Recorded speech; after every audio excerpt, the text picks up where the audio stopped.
Party ने मेरे को ये ओहदा दिया है, मैं अपने लीडर राहुल गांधी जी का, मैं राष्ट्रीय अध्यक्ष उदय भानु चिप जी का, हमारे इंचार्ज कृष्णा लवरू जी का बहुत बहुत धन्यवाद करना चाहता हूँ कि उन्होंने मेरे को इस काबिल समझा और मेरे को दोबारा से पार्टी को राष्ट्रीय स्तर पे सेवा करने का मौका दिया। राष्ट्रीय सचिव के तौर पे मेरे को फिर से नियुक्त किया, इसलिए मैं अपनी लीडरशिप का बहुत बहुत धन्यवाद करना चाहूँगा।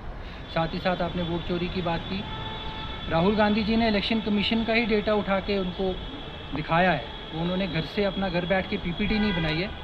जो लोग बोलते हैं वो पीपीटी है, वो पीपीटी नहीं है, वो इलेक्शन कमीशन के डेटा है, वो फैक्ट्स हैं। उस फैक्ट्स को लोगों के सामने रखा है, लोगों को भी ये चीज़ समझ आई है और वोट चोरी हुई है उसको डिफेंड करने के लिए अब भाजपा आगे आ रही है। इलेक्शन कमीशन से जवाब मांग रहे हैं और भाजपा उसको जवाबदेही जो है उन्होंने समझा है कि वो उनकी है।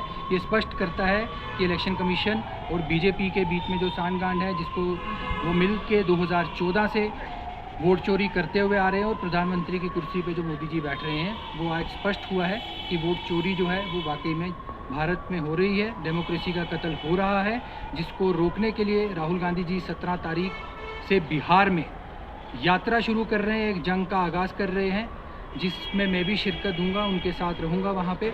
और देश के युवाओं से मैं अपील करता हूँ कि इस यात्रा को बढ़ चढ़ के समर्थन दीजिए, सोशल मीडिया पे समर्थन दीजिए। बिहार आ सकते हैं तो बिहार आइए। पंडित जी, आज आपने एक मुहिम भी चलाई है वोट चोरी के कुछ हमारा समर्थन है। हमने अंग्रेज़ों से देश को आज़ाद कराया तब कांग्रेस थी, आज इन चोरों से देश को आज़ाद कराने में है तो फिर कांग्रेस खड़ी है। एक उस दौर के गांधी थे, एक इस दौर के गांधी है, और मैं बहुत भाग्यशाली समझता हूँ अपने आप को कि मैं इस दौर के गांधी के साथ कदम मिला के इस डेमोक्रेसी को बचाने की लड़ाई में जितना थोड़ा बहुत हमसे योगदान हो सकता है वो करने की कोशिश की है। उसके चलते हमने एक स्टिकर कैंपेन लगाई है ताकि यहाँ पे लोग जो हैं जब वो स्टिकर को पढ़ें तब उनको रियलाइज़ हो कि हाँ वोट चोरी हुई है।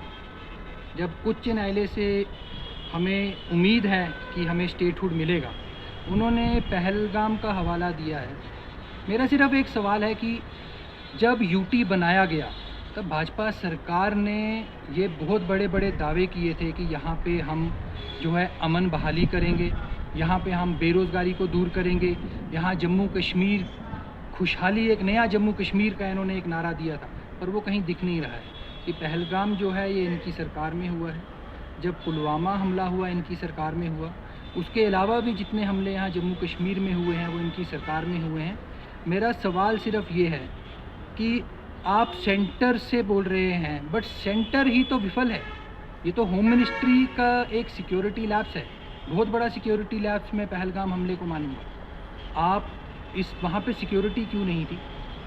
आप लोग जब आप रेकी करवाते हैं, आपकी एजेंसीज रेकी करती हैं, तो क्या वो आपको ये चीज़ थोड़ा भी मतलब भनक तक नहीं लगी कि इतना बड़ा कुछ जो है ये यहाँ पहलगाम में होने वाला है? अब उसके हवाले से आपने स्टेटहुड को डिले किया है, 8 हफ्ते का टाइम जो है उन्होंने डाला है। मेरी उम्मीद रहेगी कि जल्दी जल्द जिस तरह से हम यहाँ पे लड़ाई लड़ रहे हैं, हमारी रियासत, हमारा हक, जो हमारा हक है जो हमसे छीना गया है, उसकी लड़ाई हम लड़ रहे हैं। इसके चलते कि सुप्रीम कोर्ट से हमें अभी भी उम्मीद है कि वो कोई अच्छा फ़ैसला जो जम्मू कश्मीर के लोगों के हित में होगा उसको देगा।